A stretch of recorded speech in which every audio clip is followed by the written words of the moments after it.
Ayo, ayo, ayo. How are y'all? Hi, Good, Timony. good. Glad to be back here. Hi, Jason. I'm Good fine. to see you guys. Got the band back together for this week. Yeah. I'm sponsored this week by T-Cut, a solvent that you can use for polishing your wheels on your car and restoring them to the original shiny metal.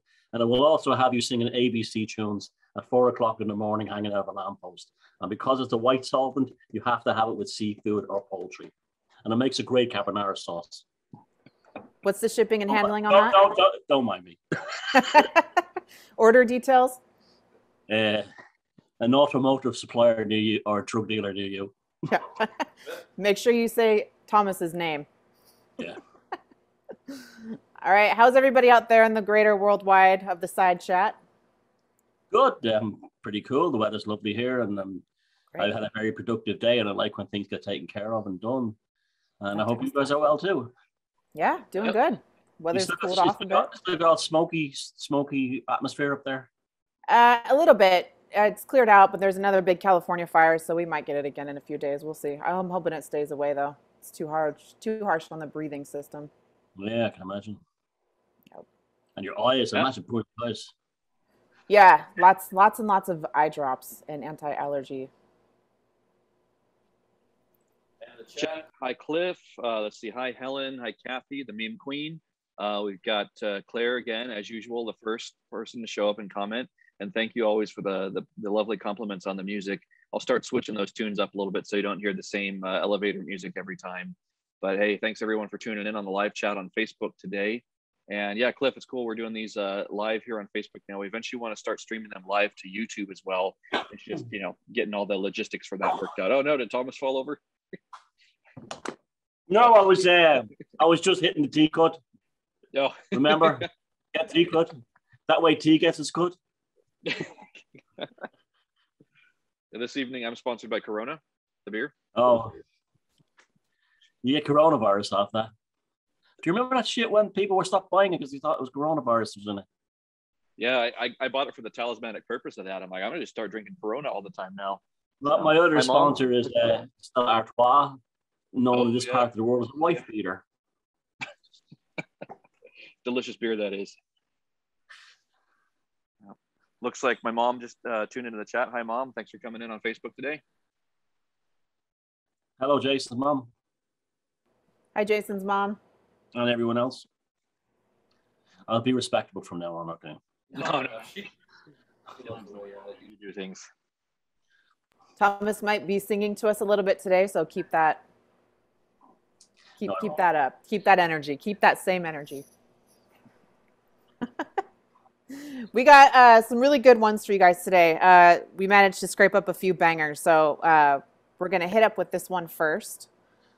Let me get it all loaded up here.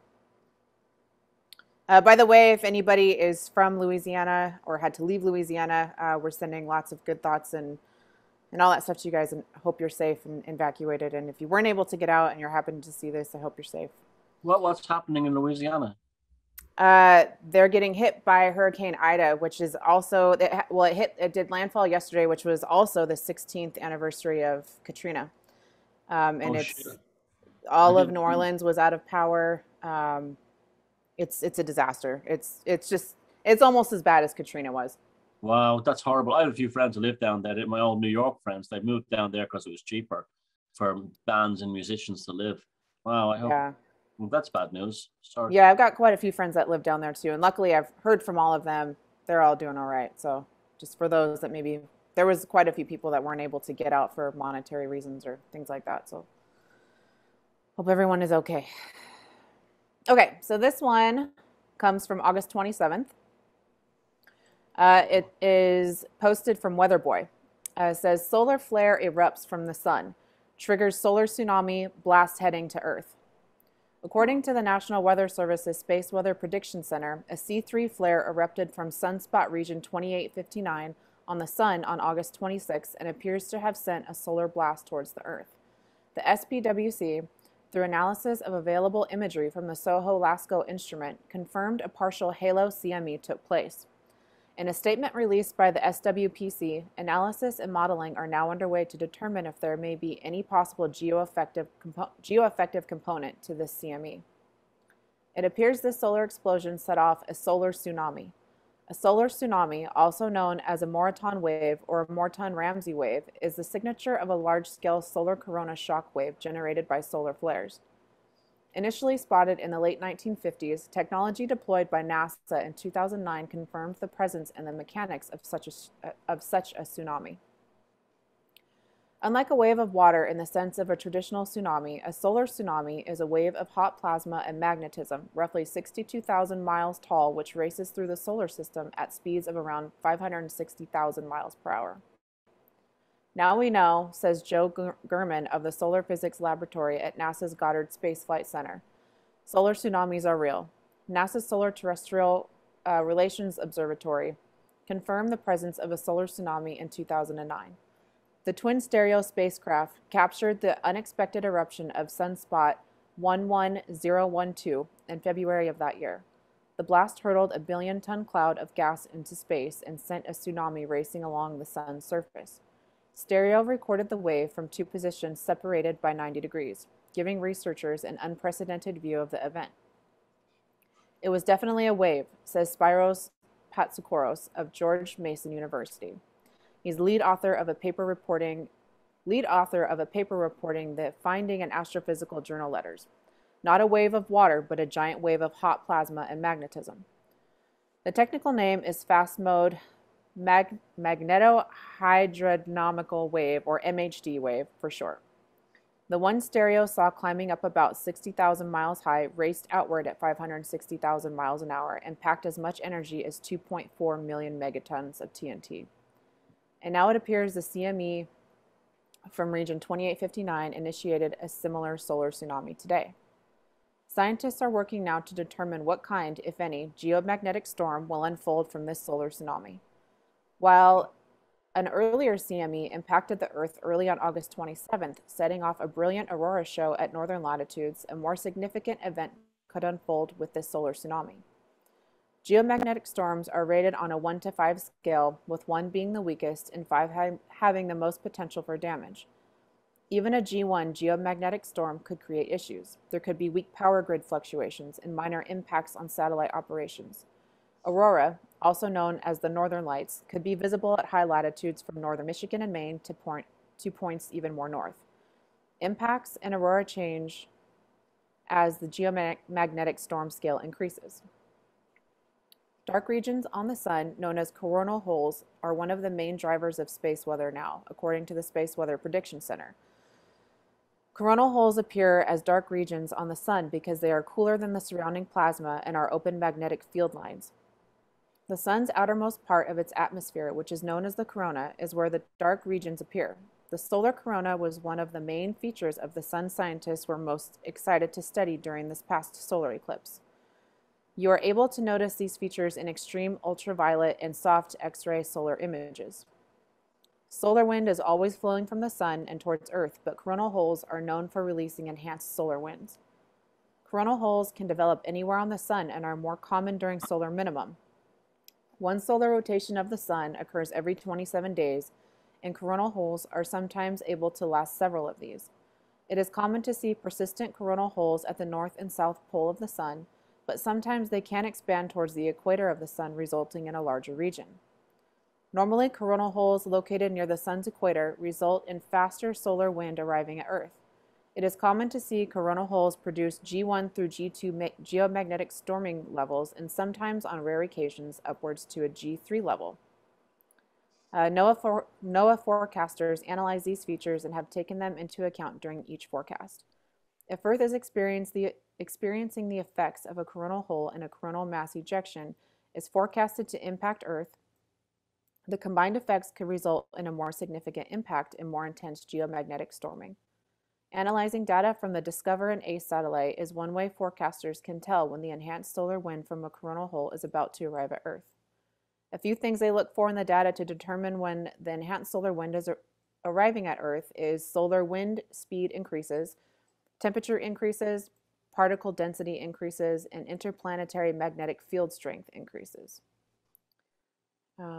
This goes on for quite a while longer. They're just talking more about the different measurements of some of the plasma particles and things like that. But basically, one of these set off yesterday morning, I believe it was, in which triggered that solar tsunami.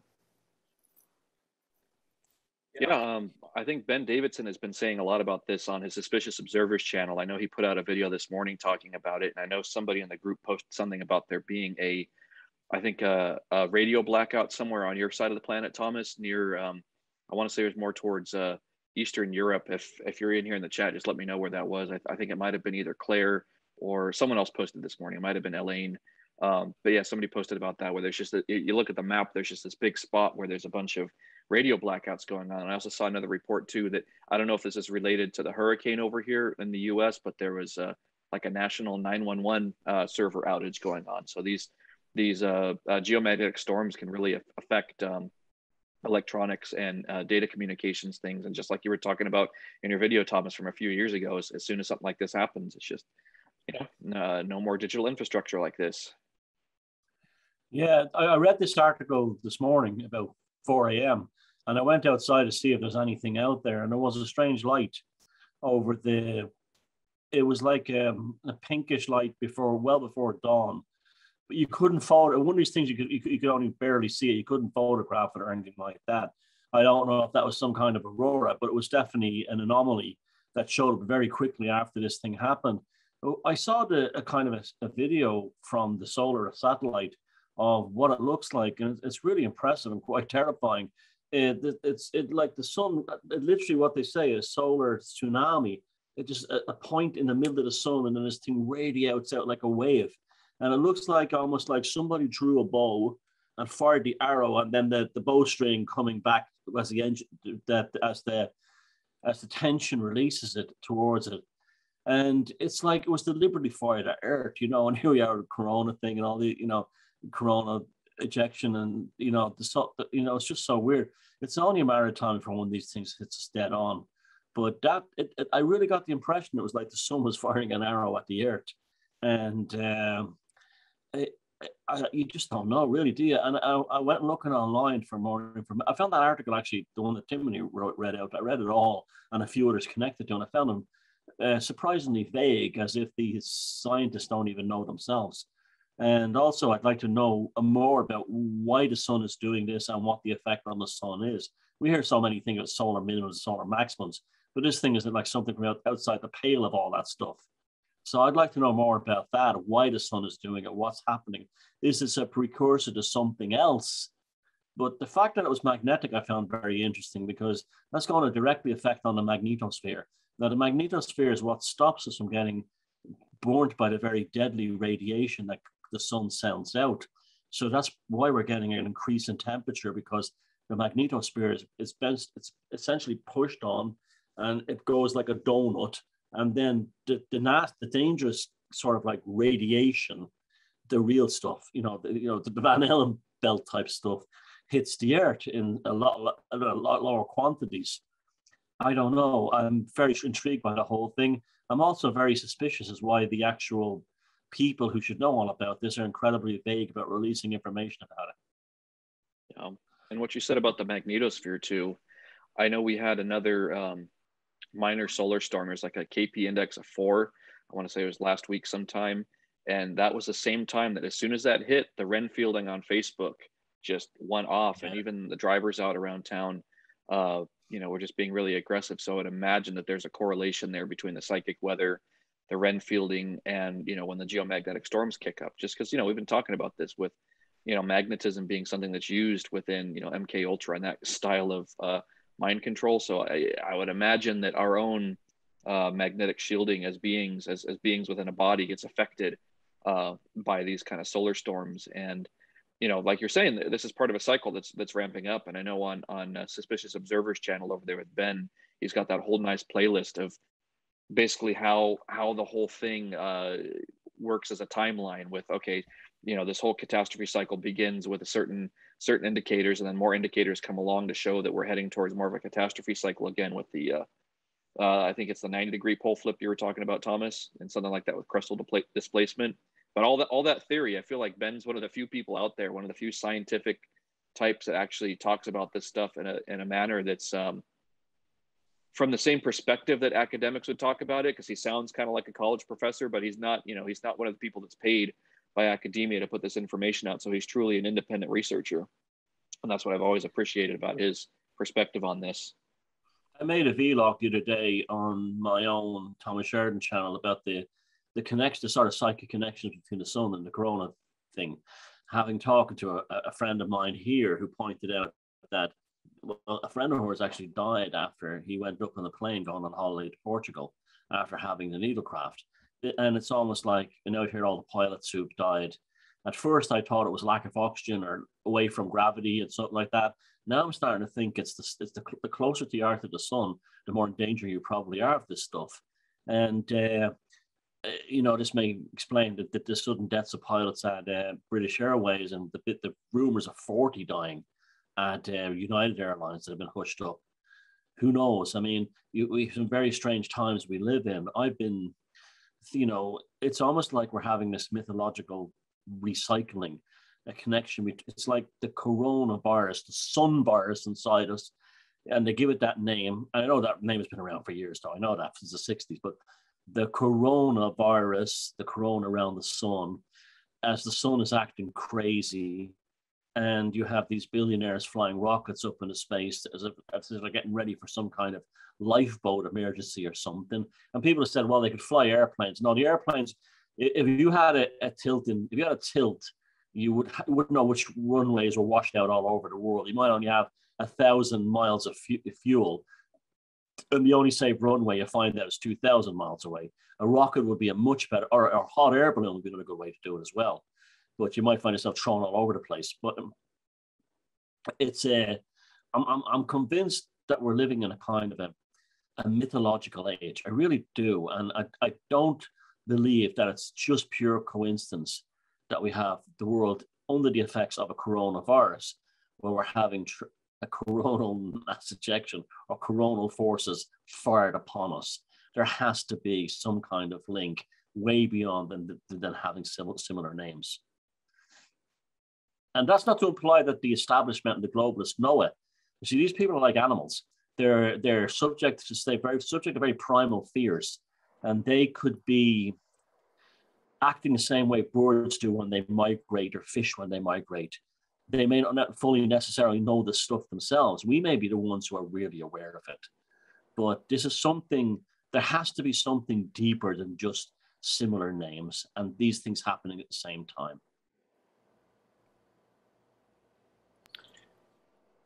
I like what Stephen said here. He was talking about people having crazy dreams or so in the last week.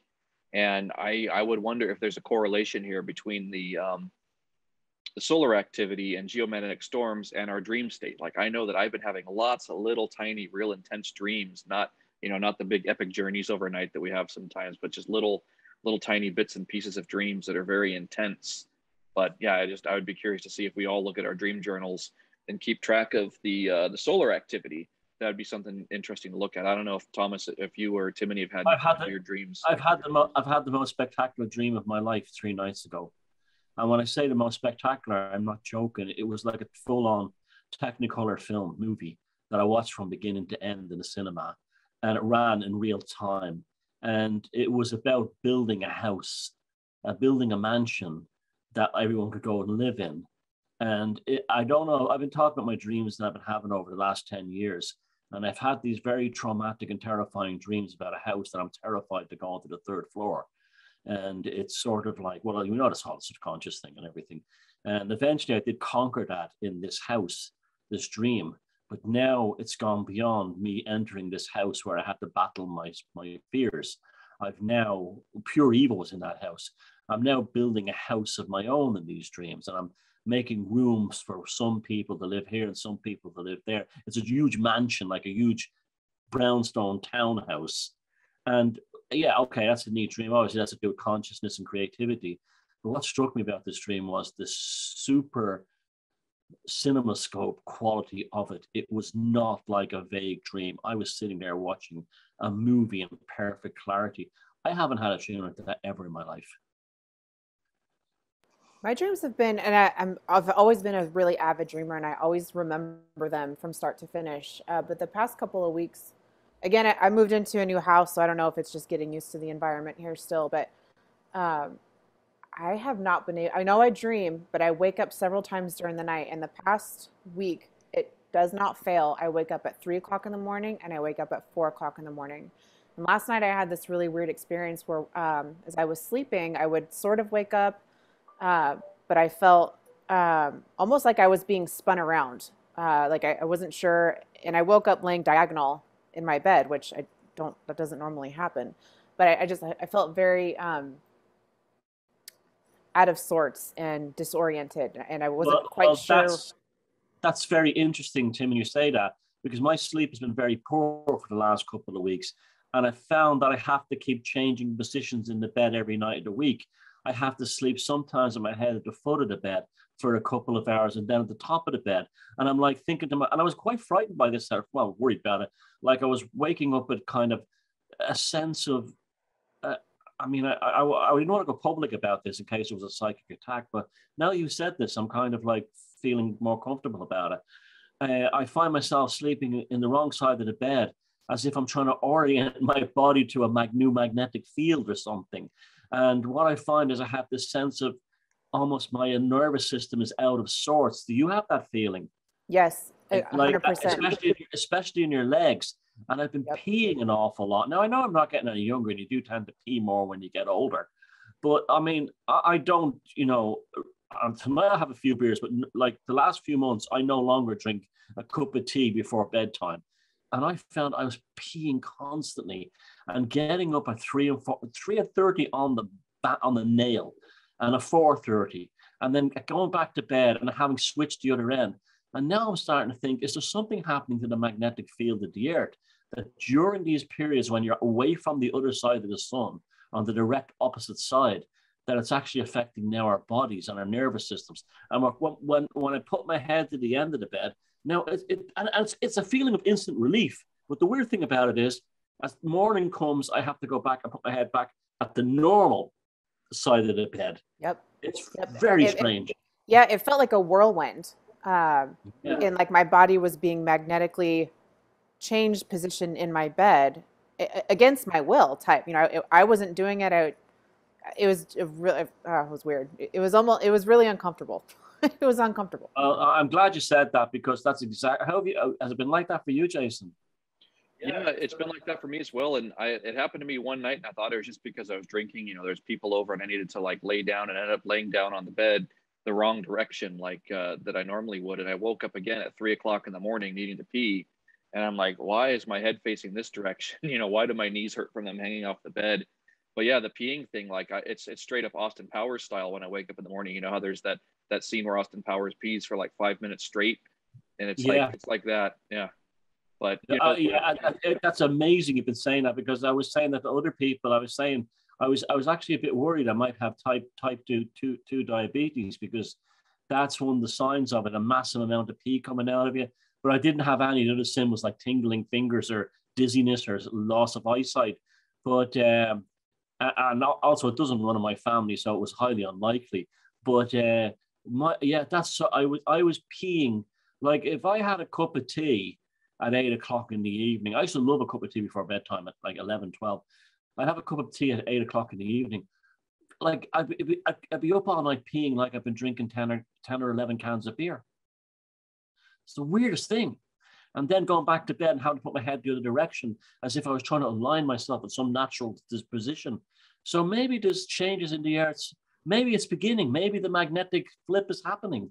And those of us sort of sense, I'd love to hear what the people in the comments are saying about this, but those of us who are a sensitive disposition or who it's happening to, that we're also, children would, I imagine, would be, like, I don't know how your son is affected by it, Escher, Timony, but I'd be interested to know how kids are feeling. But I know wow, I'm glad you said that, because I was really worried there was something wrong with me, like my nervous system or something. But no, now I'm starting to think there's something happening to all of us. Yeah, it looks like Steven's saying the same thing, Kathy and my mom. Yeah, people in the chat saying, yep, same thing. somebody made a comment about getting a grounding sheet. No, that's not really what we're talking about here, man. But no, there's definitely something going on with. I would say that the poles may be shifting, or there could be something that a disturbance before they shift, like the loosening up of something before it occurs. But yeah, without fail, it's like every night I get pretty poor sleep, and whether it's waking up to go to the bathroom or waking up just, it's like always between 3 and 4 in the morning, and that's been going on only for the last few weeks, I would say, not that long. I was sleeping pretty well up until kind of mid-August time frame, and yeah, but I would imagine this is having everything to do with what's going on with the solar activity right now, and the well, I'll tell you, the first time it happened was literally when the coronavirus lockdown first happened. Now I'm really suspicious. I was staying at Neil MacDonald's house in Preston in England, and I literally got the last flight out of the UK to Ireland before they shut down the airports, and I literally was on the last plane out, and it happened in his house, and I was thinking, oh, it's a strange bed, but usually, I'm the type of person who can sleep in a field. I don't have any problem sleeping in strange beds or in hotels or anything like that. And that was the first night it happened. And it was right when they started to get really strict about no one must fly, no one must do this, no one must do that. Stay home, don't go anywhere. Don't only go a mile to get your groceries and stuff like that. And now I'm wondering if that was the beginning of when they noticed this magnetic anomaly. And it's back again now in the last couple of weeks with this these new flares. Yeah, the feeling was so intense. I remember laying in bed getting so frustrated with it because I just wanted to go back to fucking sleep. Thinking to myself, if I could get up and move my bed by myself, I would have moved it so that it was facing, I think right now I face from the south to the north. And I felt like my body wanted to be laying with my head towards the east and my feet backwards. Yeah. My head towards the east and my feet towards the west. I would have been able to fall asleep that way. But I can't move my bed by myself, and it was 3 o'clock in the morning. Well, it's funny you say that, because my orientation in sleep is east-west. The head of the bed is on the west, and the feet of the bed is on the east. But the other night, I went and slept on the sofa to try and deal with it. And the sofa, I had my head north and my feet south. And now I'm thinking about it, I was desperately trying to align myself with some kind of fluctuating field. Yeah, I was getting pissed. I wanted to fucking sleep. and now but it's just like this strong magnet pull, like when you're trying to put two magnets together that don't want to be next to each other. It was frustrating. And then all the birds, like the pigeons, all getting lost. The racing pigeons the sport is basically gone to chaos because they release all the pigeons and they end up 100 miles away in the wrong place. Yeah, I'm glad other people in the chat have jumped in and said that they're experiencing similar things, because I always try and eliminate, what are all the mundane, normal reasons why things like this might be happening. And like I said, a new house, but I've been in here for almost a month now. I'm comfortable everywhere else in the house, and I've come out and slept on my couch several times. Just I couldn't take the pressure, I guess, of feeling like I was disoriented and not sleeping the right direction. My dreams have been total shit, which is very frustrating too. So I wonder if there's something that happens to us when, our psychic walls are a little bit lowered and the magnetics are. I was thinking of arranging the furniture in the bedroom. Now I think I'm going to move the bed north-south, just as a test. I'll move mine too. I'll get somebody to help me move mine, and then we'll reconvene and see what happens. Actually, all of you move your furniture. Everybody in the chat, if you can move your bed in the next couple of weeks, do it, and keep note of your sleeping improves. Fantastic. All right. I'm going to throw this next one at you and see what we get from here. This one is from August 28th. Excuse me. It says, it looks like the Grand Canyon. Beanfield collapses and falls 25 feet overnight in rural Minnesota, baffling farmers and experts. A terrifying consequence of the extreme drought near Climax, Minnesota, a small crack in the ground has grown, causing a quarter-mile-long stretch of bean field to fall 25 feet. Few have ever seen anything like it. It is still hard for Wayne Erickson to make sense of what happened on his farm. Simply put, a section of his black bean field fell 2 stories. When I drove out there, it looked like the Grand Canyon. We didn't have all that slumping going on. It was just straight down, straight up and straight down, Erickson said. Wayne and Early Erickson are fourth generation on the family farm, and they have never seen anything like this. No one is sure what could have caused the huge slide. It's kind of scary, it is sad, and I'm sad to see it, said Early Erickson as she surveyed the fallen field. Mother Nature does what she wants. Geologists with the University of North Dakota say the dry weather, a drop in water levels on the Red River, and recent rains can form a perfect storm for things like this to occur. It really is a geological wonder. The fallen land is pushing on the riverbank, sending more dirt into the Red River.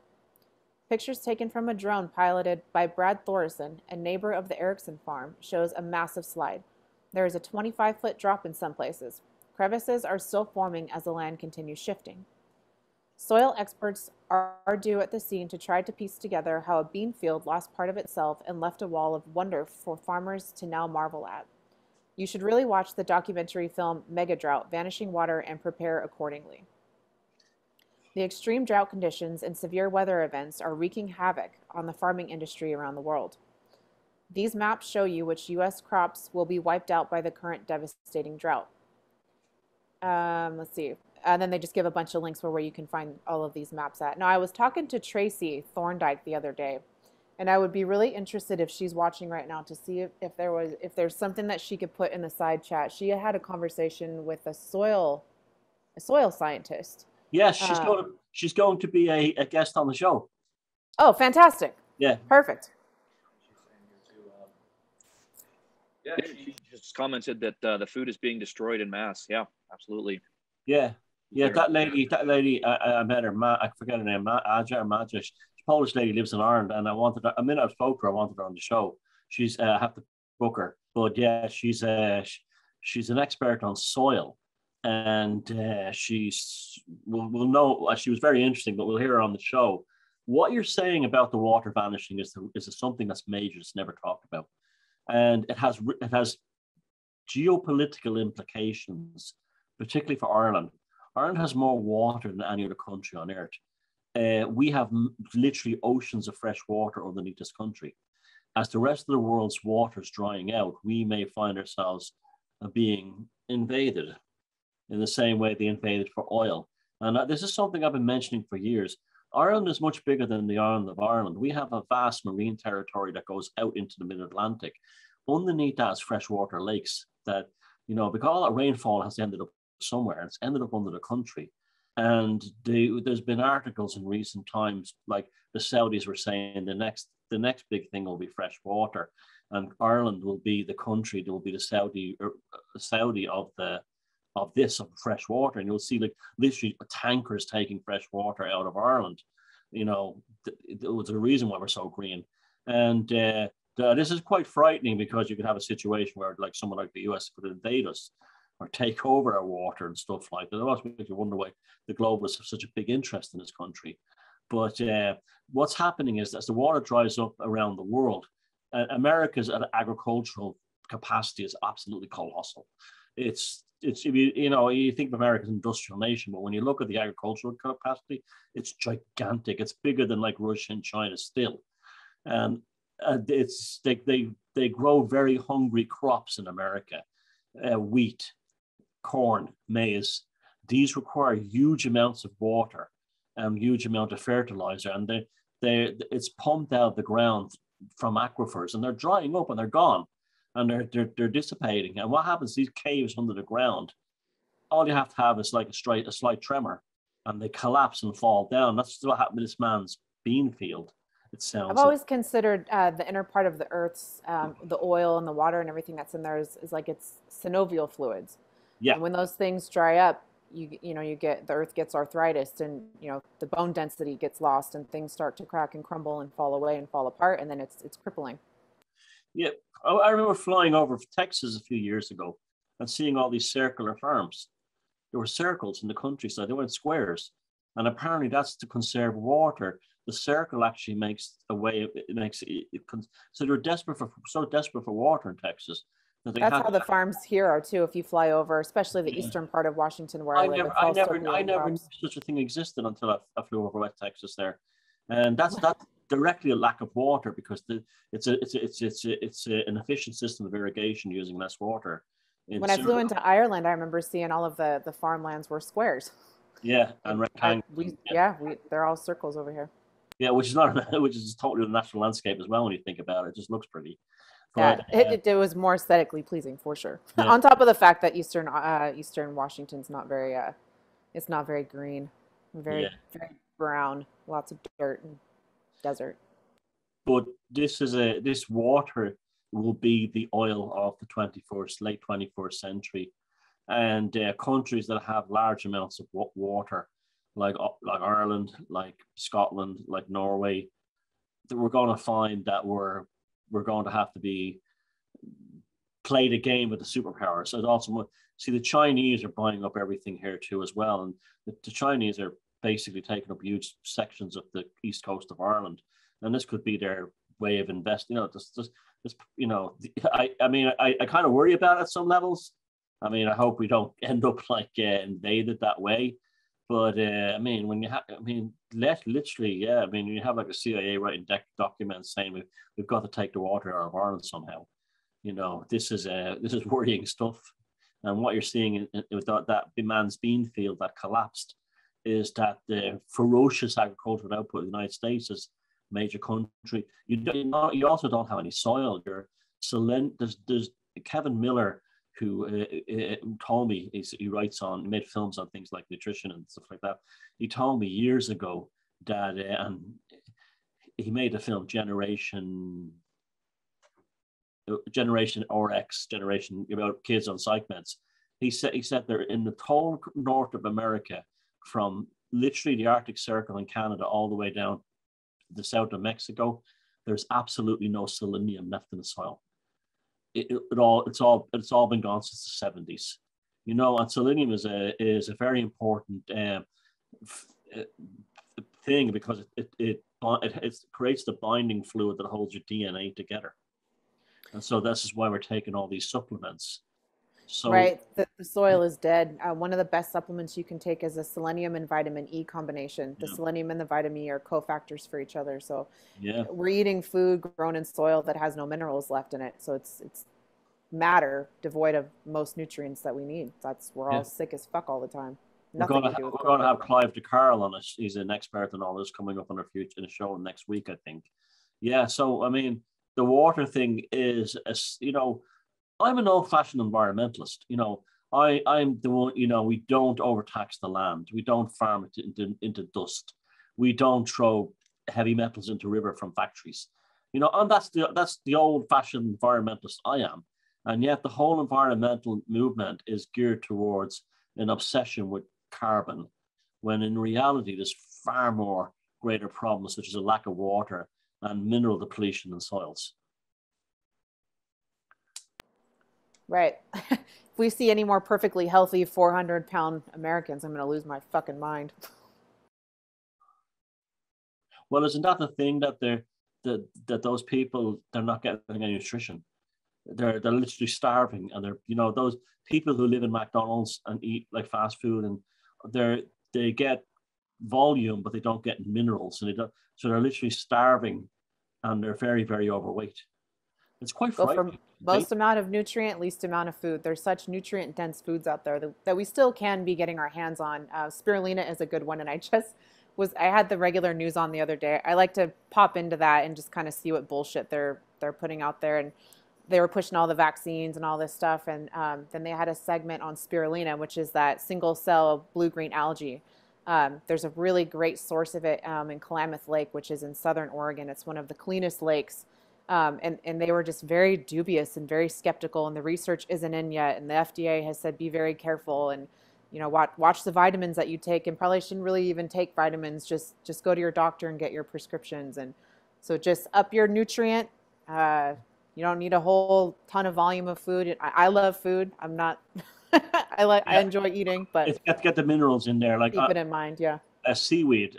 Where I live here, we've got every kind of seaweed is edible on the coast, and it's clean. It's called I think it's just called the Irish Seaweed Company. I order a couple pounds of them every year. Seaweeds also, especially kelp, is really great for chelating heavy metals out of your body. So if you live near a water supply that has been very contaminated with heavy metals, and you're not near any spring sources, Add kelp to add it to your salads, add it to your soups.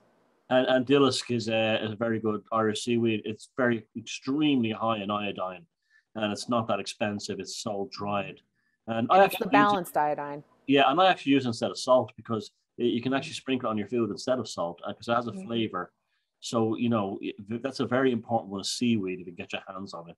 That's one of the reasons why the Japanese are so healthy. It's because they eat vast amounts of seaweed. Lots and lots. Yeah.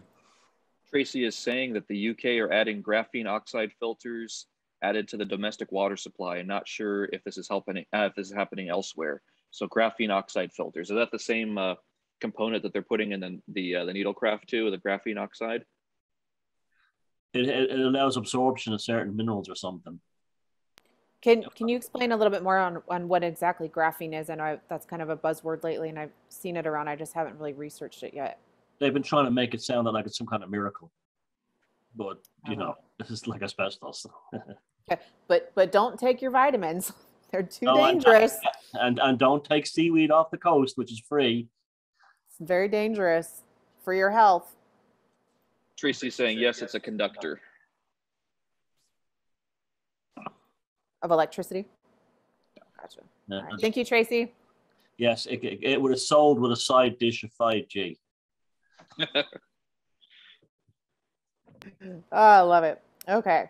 So everybody take your vitamins.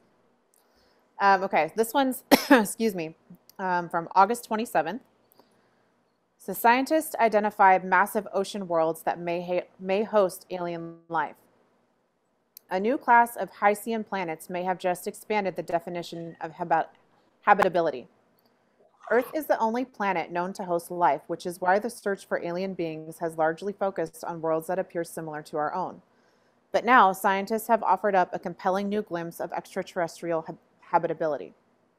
Large oceans with hydrogen-rich atmospheres called Hycean planets. Let's see, it's basically an ocean of hydrogen. A team led by Niku Madhurusran, an astrophysicist and exoplanetary scientist at the University of Cambridge, proposed that these relatively overlooked planets can be optimal candidates in the search for exoplanetary habitability and may be abundant in the exoplanet population, according to a study published on Wednesday in the Astrophysical Journal. What's more, Hycean planets are much easier to observe and characterize compared to Earth-like rocky worlds, which means they could be scanned for signs of life by next-generation observatories, such as the James Webb Space Telescope within the next few years. Up until now, whenever you hear about habitable planets, you're basically picturing an Earth 2.0, the doctor said in a call. You're picturing an Earth-like planet with an Earth-like atmosphere and surface, and you put it around the star at the right temperature so you can have liquid water. This has been our canonical notion of habitability. Hycean planets, in contrast, are about 2 to 3 times bigger and up to 10 times more massive than Earth, placing them within our exoplanetary categories such as super-Earths or mini-Neptunes. Though our own solar system lacks any planets in this size range, they are extremely common in other star systems, which has led to cautious speculation about whether they might be able to host life. These worlds could have extensive oceans of liquid water, which is a plus for, why can I not get my mouth around this word, habitability, but their huge masses may create pressure that are simply too high to support life. Their thick hydrogen atmospheres can also reach sweltering temperatures of 200 degrees Celsius, suggesting that many of these worlds are too hot to be habitable. The doctor got thinking about the odds of alien life in these extreme environments after studying exoplanet K2-18b, which is located about 124 light-years away and orbits within the habitable zone of its star, meaning that liquid water could exist on its surface. Sure enough, scientists announced in 2019 that they had detected water vapor in K2-18b's atmosphere, making it the first habitable zone exoplanet with confirmed signs of the most important ingredient for life as we know it. However, K2-18b is about 8 times as massive as Earth, a heft that may place too much pressure on its environment for any life forms to emerge. The doctor and his colleagues explored the properties of K2-18b in a recent study and were surprised to find a range of solutions allowing for habitable conditions at the surface of this world, which is labeled a candidate Hycean planet in the new study. The size of the planet is around 2.5 times that of Earth, so no one in their wildest dreams would call that habitable if you'd had that bigger radius in the past. Even I didn't know that it would be habitable. That was the aha moment, he added, and it got me thinking, well, what else is out there? To build on those findings, the new study expands its scope to include many other nearby Hycean candidate planets that might be hospitable to life, including TOI 732c, LTT 1445AB, and K23c. The team also established that the habitable zone for Hycean planets could be exponentially bigger than for Earth-like planets because of the vast range of different environments that these planets might offer. For instance, dark Hycean planets might have such tight orbits that they become tidally locked, meaning that one planetary face is always pointed towards the star. In those cases, life might emerge only on the cooler nighttime side of these two-faced worlds. At the other extreme, cold Hycean planet might orbit at a huge distance from their star, or they could even be rogue planets that are not bound to any star system at all.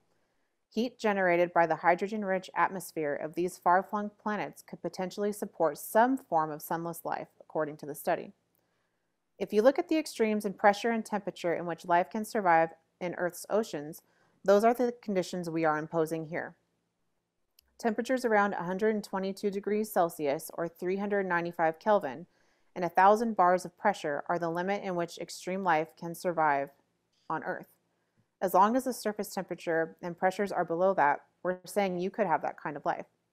It's hard to speculate about exactly what hypothetical Hycean aliens might look like given the otherworldly nature of these planets, but we may not have to wait too long to get some idea of whether these worlds are habitable, because their huge sizes and thick atmospheres make them easy targets for telescopes designed to spot signs of life or biosignatures. At this point, we have done the initial theory and created a category which is in itself a paradigm shift in our understanding. Now let's be open to these worlds and just go look. Even if we find that there is no life, that is a really good constraint on the possible origins and rarity of life, he concluded. There's a lot of fundamental science that can come out of these observations anyways, so we should just go and look. Yeah, I take this stuff with a gigantic grain of salt. I think it's the biggest load of bullshit when they start imposing Darwinian biological ideas on other planets. I'll give you an example. About 10 years ago, a guy called Henson at NASA made the statement that Darwin's theory of evolution would apply on alien planets. Now, this is beyond bullshit, this is. No, they're looking for signs of life, assuming that they're carbon-based, that they follow the same kind of trajectory using water and oxygen and hydrogen and nitrogen that our development of life happened here. So it's ridiculous, the whole concept of saying there's a certain bandwidth that life can exist within. I can remember when I was a kid back in the 80s when Mount St. Helens blew up where you guys live, near where you guys, that they were saying, oh, life would never return to Mount St. Helens for 500 years because of all the sulfur and all the shit that comes out of the volcano. And within a year or two, it was a forest. The same thing with, we had Carlo and Florence from Roscommon on here saying they went to Chernobyl and said the place is like a rainforest teeming with life. And also, I can remember Jacques Cousteau, when I was a kid watching his documentary, saying, oh, below a certain level, there is no life. Low enough, they go down to the Marianas Trench in the bottom of the Pacific Ocean and other places. And not only is there life, but there's large sharks and octopuses in regions where you have these things called black smokers, which are pumping out heavy metals, sulfur, and the water is completely poisonous and should kill everything in sight. And there's large sharks, like basking shark type sharks, living at the bottom of the ocean in incredibly cold temperatures, in incredibly high pressure, and they're happy and doing fine. There's a cave in Romania that had been sealed for 9 million years. And when they opened it up, they found it was teeming with life that had managed to adapt spiders and everything to live in this cave for 9 million years. So they're full of shit when they talk about this certain bandwidth. We have the world's premier mycologist up here in the Puget Sound area. His name's Paul Stamets. He's written several really good books. One of my favorite ones is Mycelium Running. He even has a supplement line, but he's done amazing research with what the mushrooms and fungi can do. And he's actually discovered, I think the agarikon is one of the main ones. He's got a whole list of them. We should actually find that and put it in the description box. But he has found mushrooms where he took an example of what it is like at Chernobyl, and he inoculated the ground with these spores, and the spores chelated out all of the radiation, and then with whatever happens inside their fruiting bodies, the radiation disappears, and the mushrooms are actually edible. So this could apply to soils all over the world. It could probably even apply to water or all of these different contaminated places. So I think fungi and spores, if we were looking for more that type of life, because those can survive they can survive a vacuum in space. I used to be a member of the Bad Astronomy group, and they were very orthodox there. And they were always going on about like there's no life in actual space itself.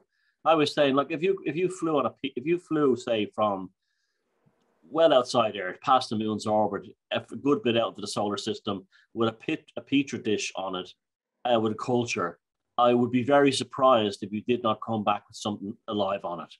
And they were like, that is such crap, blah, blah, blah, blah, blah. But then NASA says this, NASA says that.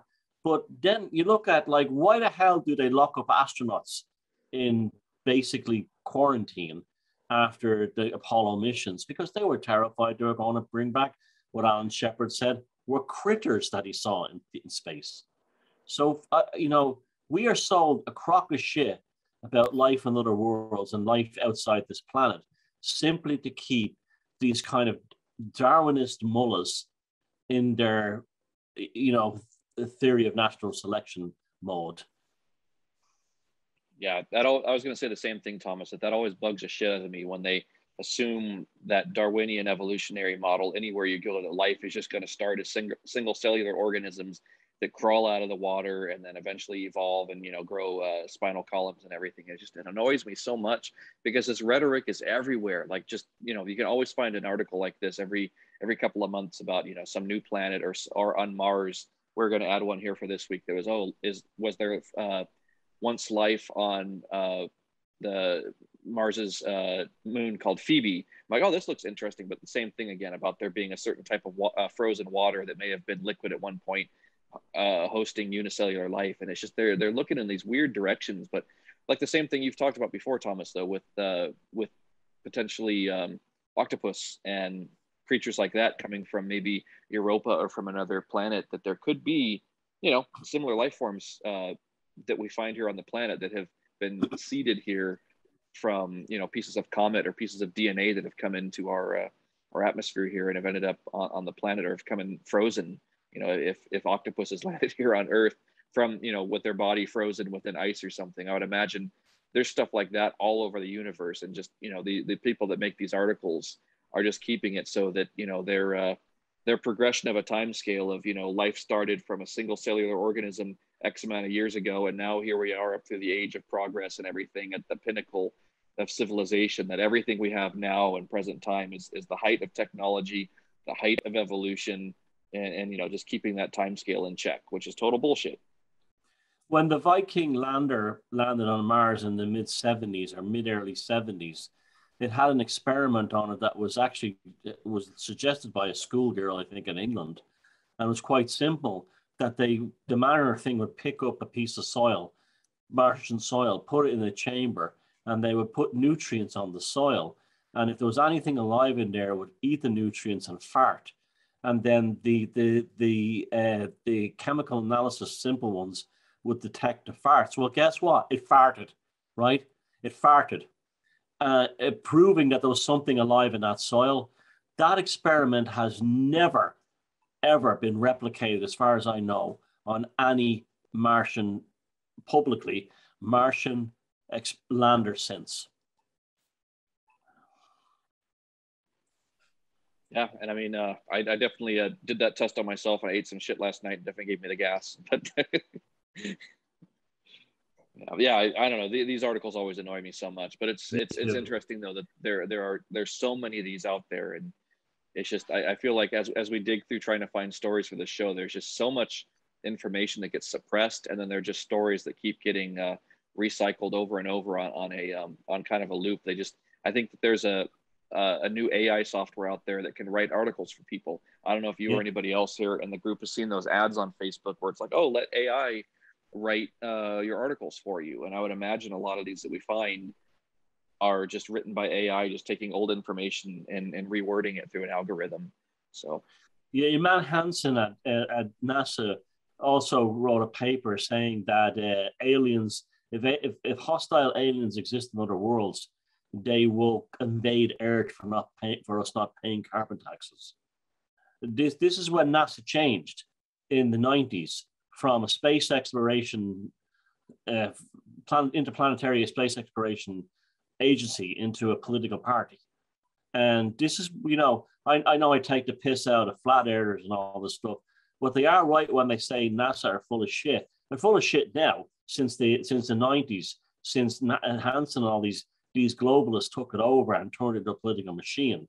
And that's where a lot of cynicism comes from. But they're not doing proper science. Even the recent rover on Mars was nothing but a bunch of selfies. The helicopter, the drone taking photographs of itself, and the lander taking photographs of the drone. No, that's not science. That's selfies. And they're either afraid to do the real stuff, or they're doing it and not telling anybody. But that Mariner 1 or Mariner 2, whichever one it was, experiment where that kid from England proved that there was life there, never been replicated. Never. NASA actually stands for never a straight answer. Yeah. And it also in Hebrew means to deceive. That's actually true. The flat earthers are right about that. Yeah. Well, I am ready for the psychic weather report if you are. Thank you.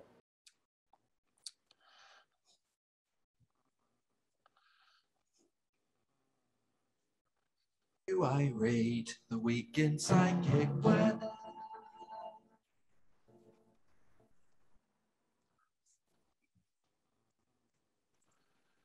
Hello, everybody. Well, the psychic weather as we end August 2021 and move into September is an interesting one. It's bipolar.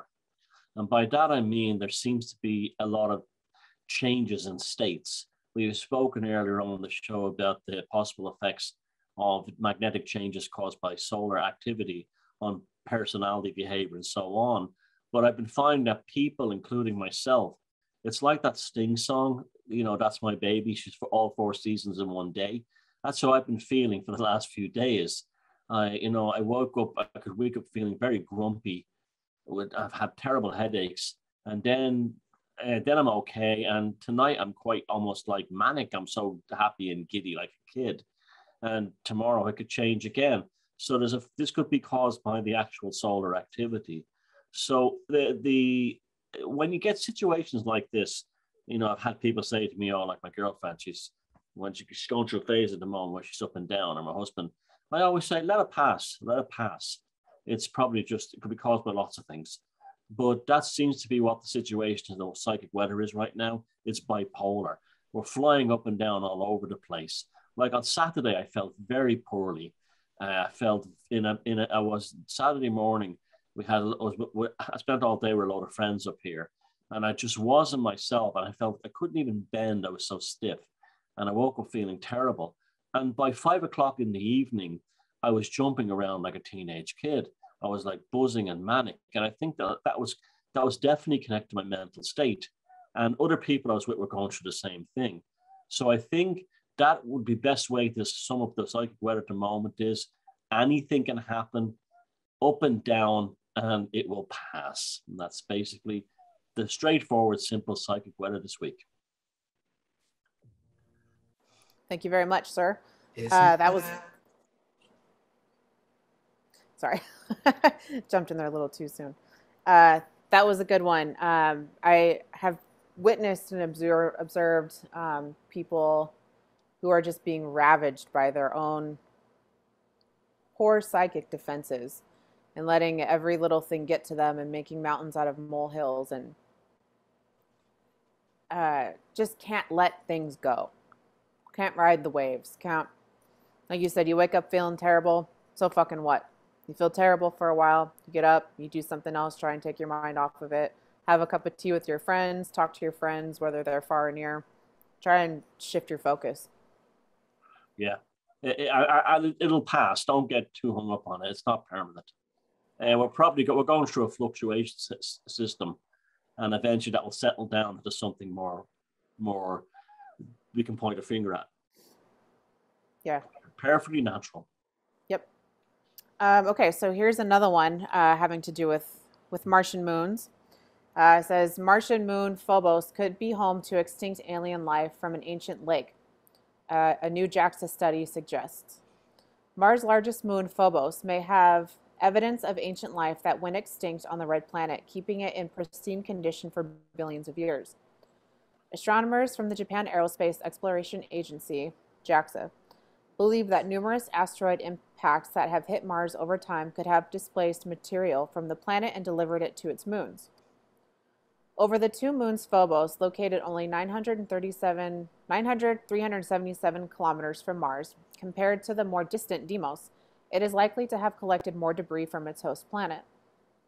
The moon itself is not hospitable, lacking air, water, and a surface that is constantly subject to cosmic radiation that would kill any microorganisms, but would mean it is less likely that any extinct life from Mars that traveled there would have not been interrupted by other variables.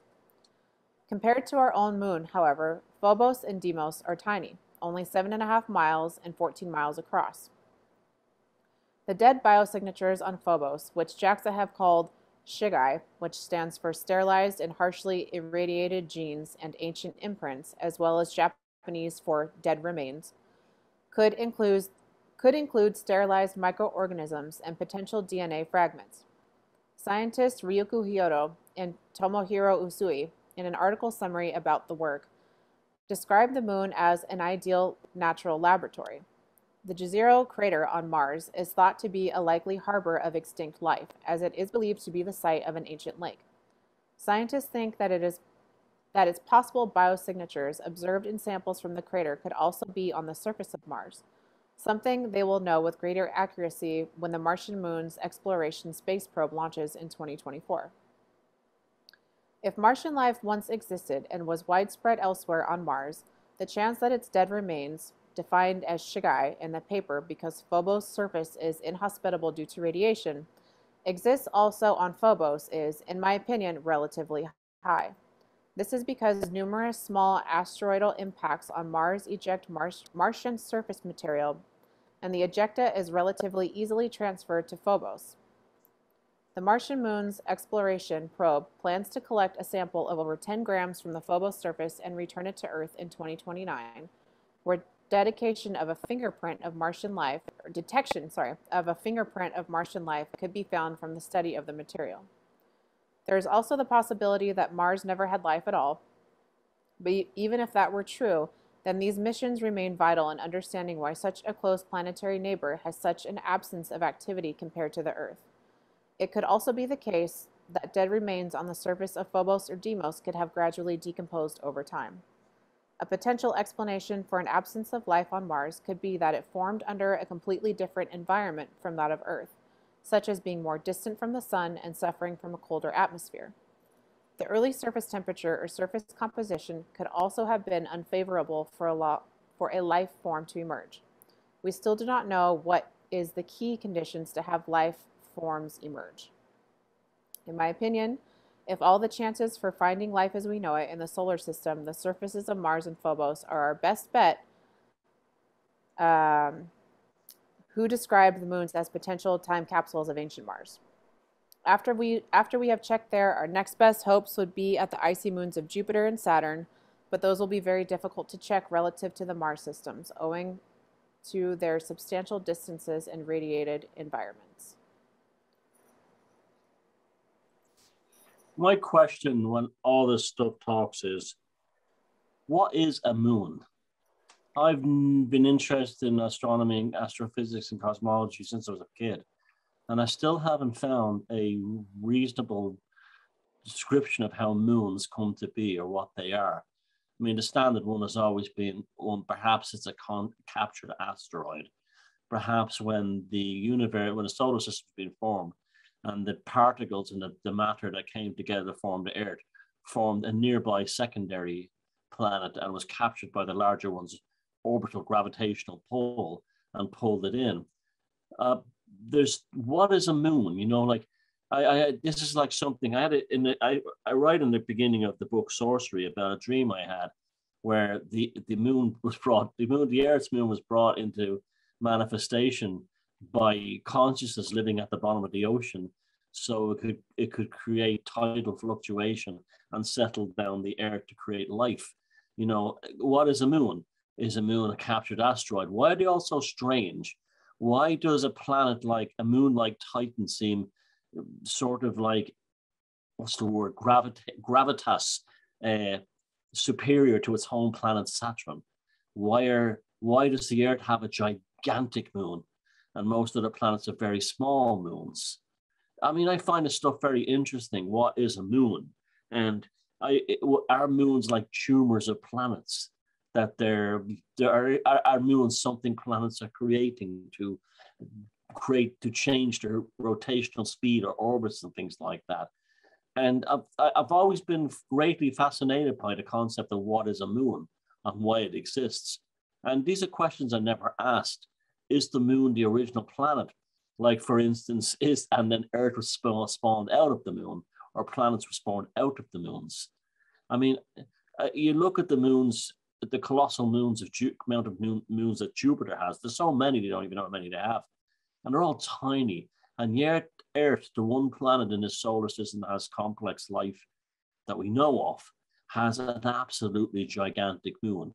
Is the moon the creator of life on these planets? And the bigger the moon, the more chance you have of consciousness developing into what humans are. I mean, to me, it's an enormous thing. And so that story you just read, Timony, it's like, yeah, I mean, there could be life on this moon, but is that life being gestated for the eventual creation of a more complex life on Mars? And I always think too, with what you're saying, Thomas, about it being like the seed of life, that, you know, all these nerds are looking for life as in, you know, unicellular or simple biological life forms, but no, life being like not consciousness, but the awareness of awareness unit itself, you know, the actual entity. And yeah, life out there, I'm certain exists, even if there's a planet without any physical vessels for the being to exist within. And perhaps, yeah, what you're saying about if life is spawned from a moon itself, that could be where the beings that impregnate or occupy these planets come from, that they could be the source of the life intelligence of all the beings that exist on a planet, that exist within, you know, whether it's under the oceans or on the surface, you know, because all these people they're not taking life itself into consideration, you know, the thing which animates a body, not all the unicellular stuff with the mechanical aspects of biology, but the actual animating force, you know, the person, the being behind the body, you know, when we talk about on an esoteric level like that, you know what I mean? So like I know I've gone off topic here, but I mean, why is the moon so infrequently mentioned in ancient mythology? It's like it's not mentioned in Celtic lore. It's not mentioned in a lot of Egyptian lore. It's like, hold on a second. It's like the moon never existed until a recent time. And there are like theories that the moon is fairly recent, whether it's either a spaceship or was built up there. There's even a book called Who Built the Moon? Or it was a recent manifestation of something else. And it wasn't always there. Perhaps a captured asteroid, who knows? But I always think about those things. You know, Adolf Hitler, when he was in prison with Rudolf Hess writing Mein Kampf, he wrote a postcard to a friend, and he said that he had a fear of the moon. He said, that pale, cold, dead fellow has a bigger story to tell than any of us will ever know. And yeah, I mean, the moon is odd. The moon is bizarre. And the Earth's moon particularly makes no sense. And so I wouldn't be surprised if anything would go on. As in megaliths been found on one of the Martian moons and things like that. And then we have Europa, that whole weird thing of the ice-covered sea. And, you know, I mean, did moons always exist? I mean, this is a huge thing. It's like before you even get to even talking about possible life on the moons, I'd like to know what exactly is a moon. Yeah, well, I think that what you're talking about there with Adolf Hitler and his fear of the moon is going to transition nicely into our next story that we got here. Save the best one for last, because this one is actually taking place in my backyard. It is happening here in the town that I live in. Okay. This is from August 27th. It says, scientists searching for lost nuclear Nazi cubes. During World War II, Nazi scientists attempted to make a nuclear bomb using 2-inch cubes of uranium as fuel. The bomb never came to fruition, and while Allied forces confiscated many of the cubes, most have been lost to time. Even the ones that scientists do have access to are still shrouded in mystery. But now researchers are making strides towards tracking them down, according to research presented this week at an American Chemical Society conference, and better understanding the experimental Nazi tech. Researchers at the Pacific Northwest National Laboratory, also known as PNNL, are hard at work tracing some of the cube's origins. Oddly, even the researchers working on this project aren't sure how the lab got its hands on some. Some of the historical data they're working off is anecdotal, PNNL researcher Brittany Robertson said in a press release. But the team thinks it can trace different cubes back to the specific scientists who worked on them, including the famous physicist Werner Heisenberg, based on which material was used to coat them. Aside from historical intrigue, the researchers say that tracking down the cubes is a good practice run for the techniques and technologies that they're developing for nuclear forensics, which could be used to track nuclear weapons or smuggled materials that pose a more urgent threat than relics from a war 80 years ago. I'm glad the Nazi program wasn't as advanced as they wanted it to be by the end of the war, Robertson said in the release, because otherwise the world would be a very different place. PNNL Laboratories is about 20 miles away from my house. About 30% of my clientele work out at PNNL. So I'm going to see if I can start asking some questions. I doubt I'll get any answers because they're not allowed to talk really about this type of thing. But when I read that article, I almost fell out of my chair because that's literally right here in the town that I live in. And I had no idea when I'd mentioned Adolf Hitler about you. I don't know what your stories are coming up tonight. I tell you, don't tell me what. I prefer. Mm-hmm. I don't know. And here I'd mentioned Hitler, and you mentioned that. We got a good thing going here. The Nazi nuclear program is fascinating. They were using a heavy isotope in water. I was reading about this when I was researching for Valpurgis Night, and there's a certain water that existed only in one place in Norway that had this ability to create a nuclear bomb from water.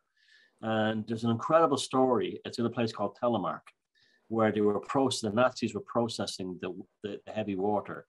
And it's literally like an adventure story come to life.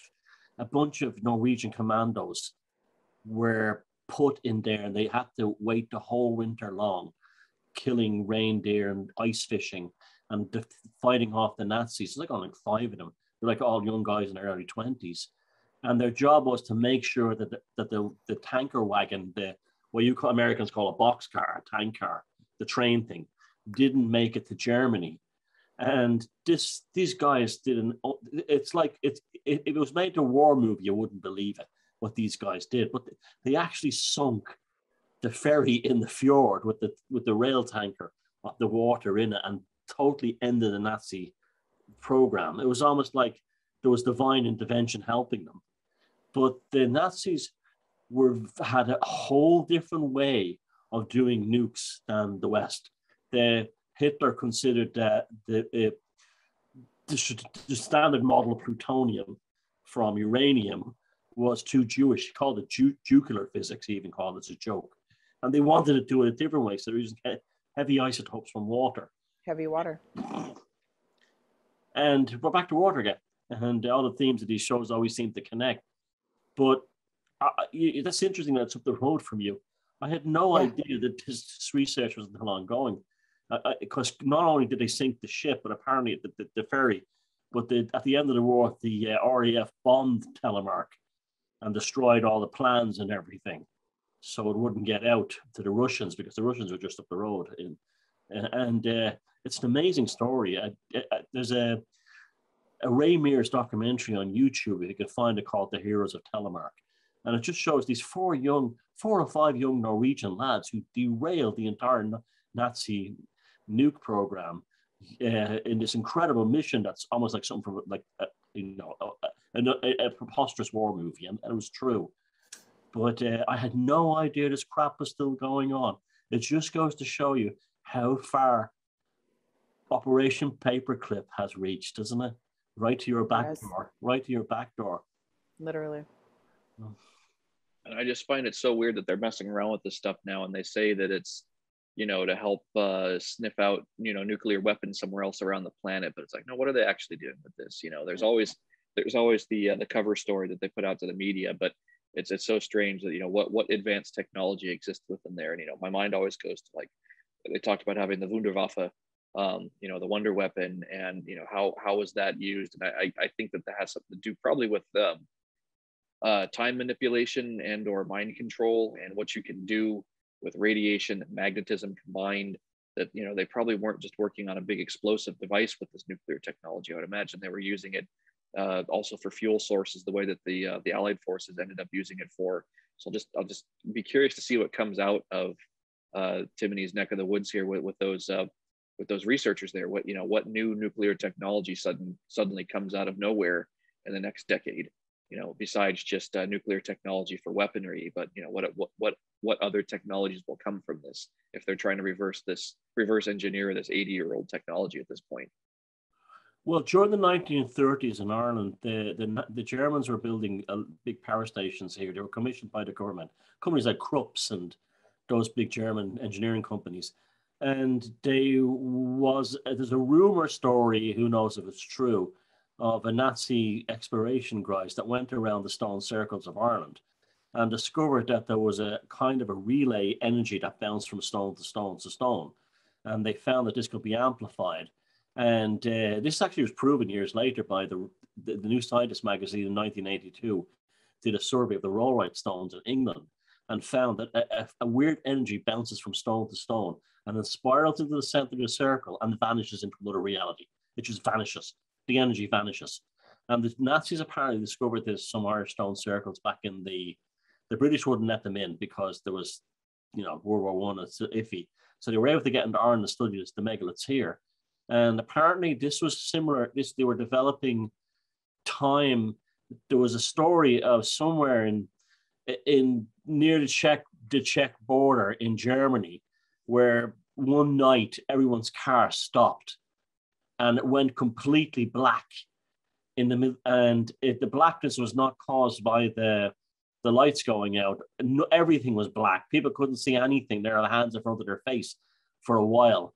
And when this, I mean, who knows if this is true or not, but then everything came back. The car engine started up again, but they were an hour earlier than when they'd all left. And there was a story where they were messing with these time machines, that they had figured out that how to reverse this energy that the stone circles that they had tested in reverse. So something came out of the void into this reality. Now, who knows if that's true or not? It sounds like a fantastic story. There's loads of stories about that with the Third Reich and their scientists. But we have to remember that the Third Reich science was so heavily advanced is because they were said, rip up the old book and start afresh. So they weren't depending upon PhDs who were institutionalized, where like the rest of the universities were. Literally, the Third Reich said, what do you believe in? I could build a submarine that can go around the air, to build it. Von Braun, I can build rockets that can get to the moon, build it. They, even their aircraft design is the Blond Voss B-100, which is a bizarre looking aircraft where the engine is on the main fuselage and the cockpit is on the wing, and it was an extremely successful aircraft. The design was, and it was, if you look at this thing, how that thing even got off the ground. They were allowed to, they were allowed to dream, and they were allowed to build anything. This is why they were building jet fighters and rockets in 1944. You know, where the Allies were still starting airplanes but pulling a propeller like this. The Germans had jet aircraft that were reaching Mach 1. Okay. All right. So I guess it's just me here then. But yeah, so I guess we'll end it off here for now then. But yeah, I think this is real interesting, the shit we talked about today. This has been an extra long episode of The Week in Strange. And I don't know what's going on. I think we lost both Timony and Thomas here. So someone says it's like a seance. Yeah, it's like a seance. We lost Thomas. Yep. But yeah, we'll be back again next week for episode 11 of The Week in Strange. And thank you all for tuning in live here on Facebook today. And we'll see you in the next one. Bye for now.